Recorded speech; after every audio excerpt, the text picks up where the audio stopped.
నువ్వు నీ ఆఫీసులో నీ పార్టీ ఆఫీసులో కూర్చొని నువ్వు తాళాలు ఇయ్యి. ఏమిది మన అదేం పద్ధతి అది? నువ్వు ఒక మినిస్టర్గా చేసినావు, 10 ఏళ్ళు పవర్లో ఉన్నారు మీరు. తాళాలు పంపి నేను ఓపెన్ చేస్తాంటే సరే, మరి దీనికి రెడీగా మరి అదన్న. ఇప్పుడు ఇవన్నీ ఎందుకు తర్కవాదము? నేను రేవంత్ రెడ్డిగా ముఖ్యమంత్రిగా ఆయన చెప్పిన దాన్ని నువ్వు అసెంబ్లీ మరి పెట్టు. ఈ ఫిలిం డైలాగ్స్ వద్దు. ఏంది నీ కెపాసిటీ ఏంది హరీష్ రావు? నేను అడుగుతున్నా, వాట్ ఈజ్ యువర్ కెపాసిటీ? నీ పొలిటికల్ కెపాసిటీ ఏంది? నువ్వు రేవంత్ రెడ్డి గురించి మాట్లాడుతున్నావు కదా, నేను అడుగుతున్నా. రేవంత్ రెడ్డి పర్సనాలిటీ కంటే నీది పెద్దదా? ఎట్లా పెద్దది? ఎట్లా పెద్దది చెప్పు. నేను మున్సిపల్ చైర్మన్ ఉన్నప్పుడు నువ్వు చదువుకుంటున్నావు. నేను మున్సిపల్ చైర్మన్గా 95లో, నేను మున్సిపల్ చైర్మన్ 95, 96లో.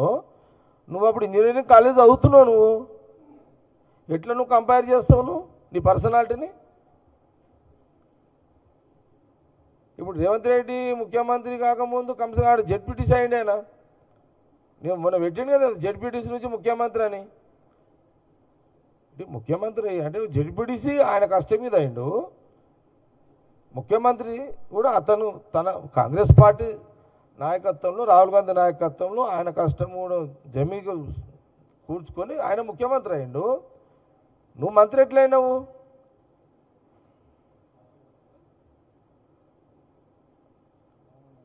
మేనమామ సీఎం, నీ మామ కేసీఆర్ గారు సీఎం అయింది కాబట్టి నువ్వు అయినావు. కంట్రిబ్యూషన్ పొలిటికల్గా నీది ఏముంది చెప్పు. నువ్వేము నీ పొలిటికల్ నీ పర్సనాలిటీ ఏంటి అసలు? ఎందుకు ఊహించుకుంటున్నావు అంత గొప్పగా? నీది ఒక పెద్ద పర్సనాలిటీ ఎందుకు ఊహించుకుంటున్నావు? మామ కేసీఆర్ గారు పుణ్యమా అని నువ్వు డైరెక్ట్గా మినిస్టర్ అయినావు. దాని తర్వాత నువ్వు ఎమ్మెల్యేగా పోటీ చేసినావు. ఫస్ట్ మినిస్టర్ అయినావు, డైరెక్ట్గా అయినావు. ఎందుకు అయినావు డైరెక్ట్ మినిస్టరు? నువ్వు కేసీఆర్ గారికి మేనల్లుడు కాబట్టి నువ్వు కాగలిగినావు. కేసీఆర్ గారు ముఖ్యమంత్రి కాకపోతే, కేసీఆర్ మీ మేనమామ కాకపోతే నువ్వు మినిస్టర్వి అయ్యేవాడివా? జవాబు చెప్తావా దీనికి? ఏమి రేవంత్ రెడ్డి ముఖ్యమంత్రి ఇంట్లో ఏమన్నా లీడర్లు ఉన్నారా? ఎట్లా నువ్వు కంపేర్ చేసి మాట్లాడుతావు? కేసీఆర్ స్థాయి పెద్దది, నా స్థాయి అంటే ఏంది నీ స్థాయి? నేను అడిగినా, నేను 1995 నుంచి మున్సిపల్ చైర్మన్ 5 ఏళ్ళు. నువ్వు అప్పుడు కాలేజ్ ఇంజనీరింగ్ స్టూడెంట్వి.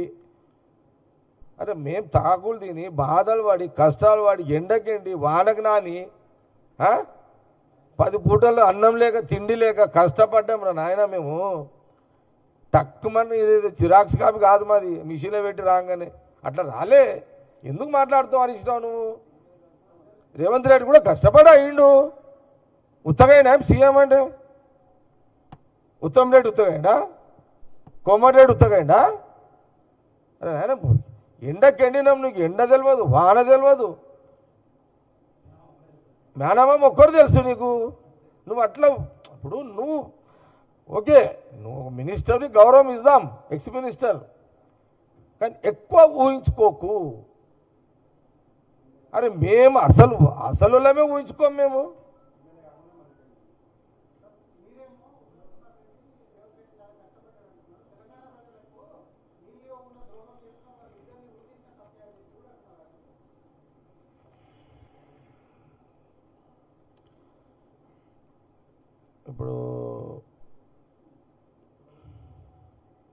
ఇప్పుడు ఏముంది, ఆయన నోరే కదా, 4 మాటలే కదా. ఇప్పుడు మీరు ఏమంటారు అవి బ్రేకింగ్ లేయాలంటే ఏదోటి అనాలి. ఓన్లీ హరీష్ రావు టీవీలలో బ్రేకింగ్ల కోసమే రేవంత్ రెడ్డి పేరు, ఉత్తమ్ రెడ్డి పేరు ఉరేయాలని మాట్లాడుతున్నాడు. ఓన్లీ బ్రేకింగ్ల కోసమే. హరీష్ రావు బ్రేకింగ్లు మీరు వేయాలంటే కొత్త పదం వాడాలి, అలాంటి పదాలు వాడుతున్నాడు అతను. ఇది కూడా కరెక్టే. అవును, నీళ్ళు ఇయ్యనోళ్ళనే ఉరేయాలని హరీష్ రావు అంటుండు. మరి డ్యామ్ డ్యామ్ కూలిపోవడానికి కారణం హరీష్ రావుని ఏం చేయాలి?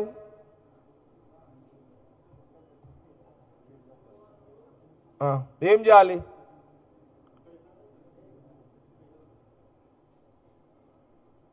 వాళ్ళకి చెప్పుండి పోయి, వాళ్ళకి తెలివాయి కదా. నువ్వు ఇట్లా అంటే వాళ్ళకి ఏం తెలుస్తుందా అని అమ్మ మీ నోతోడు చెప్పుండే కదా వాళ్ళకు.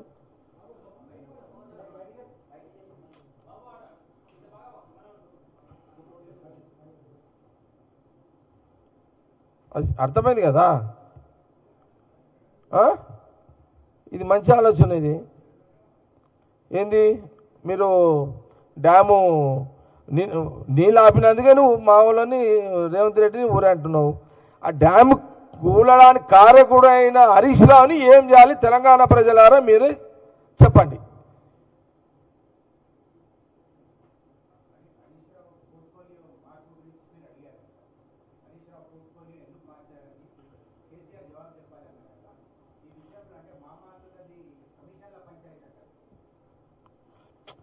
అంటే ఈశ్వరన్న నేనేమంటున్నా అంటే, ఇక పైసల పంచాయతీలు నేను పోను, కానీ డ్యాము కట్టేటప్పుడు ఇరిగేషన్ మినిస్టర్గా హరీష్ రావు వల్ల అక్కడ డ్యాము దగ్గర తప్పిదం జరిగిందని గ్రహించే ఆ శాఖ నుంచి కేసీఆర్ గారు హరీష్ రావును తప్పించిండు. తప్పించిన తర్వాత కేసీఆర్ గారు ఆ డ్యామ్ మేడిగడ్డ ఆ డౌట్ని కొంత టెక్నికల్గా ఇంజనీర్లు చెప్పిన తర్వాత అతను తప్పించి దాన్ని రెక్టిఫై చేసుకోవడానికి జాగ్రత్తలు తీసుకున్నారు. కానీ అప్పటికే కేసీఆర్ చేతులకి వెళ్ళిపోయింది. అది అతని చేతిలో లేదు. అది మామూలు చిన్నదేం కాదు కదా. ఇప్పుడు మనం భూమి ఇప్పుడు పిల్లర్స్ కింద వేయాలి. కింద ఎక్కడ వేస్తారు? ఇసుకలనే కదా, నీళ్ళల్లోనే కదా. దానికి ఎన్ని జాగ్రత్తలు, మనం ఇల్లు కట్టేటప్పుడు బేస్మెంట్కి ఎన్ని జాగ్రత్తలు తీసుకుంటాము. ఇక్కడ ఏమైంది, వీళ్ళు హరీష్ రావు మినిస్టర్గా తాను టెక్నికల్ ఆయన చదువు ఇట్లనే నోరున్నట్టు మాట్లాడిండు, నోరు ఉన్నది కదా అంతే. ఇట్లా ఓవర్ యాక్షన్ చేసే ఈ డ్యాము కూలిపోయింది మేడిగడ్డ. అరే తప్పులని మీరు చేసి మాట్లాడితే రేవంత్ రెడ్డి ఉత్తమ్ రెడ్డి రేవంత్ రెడ్డి ఉత్తమ్ రెడ్డి అంటే అదేం పద్ధతి హరీష్ రావు? ఇట్లా కాదు కదా. తెలంగాణ ప్రజలారా ఆలోచన చెయ్యండి. ఇది కాంగ్రెస్ పార్టీకి తప్పు చేస్తే తప్పు చేసామని చెప్పుకునే రెడ్డి తెచ్చి చేవేళ్ళ వరకు తీసుకురావాలన్నది వారి డిసిజన్.